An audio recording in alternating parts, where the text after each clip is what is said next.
The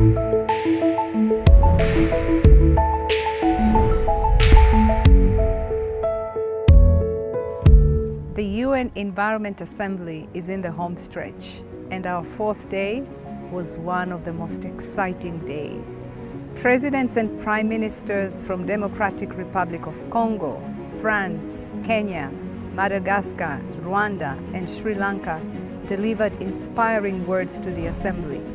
We also had the UN Deputy Secretary General and the interim president of the World Bank Group on hand to discuss the way forward.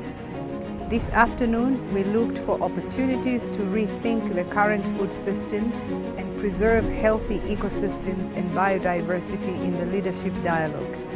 And tonight, we hand the stage over to the youth and give them the chance to speak to the power gathered here in Nairobi.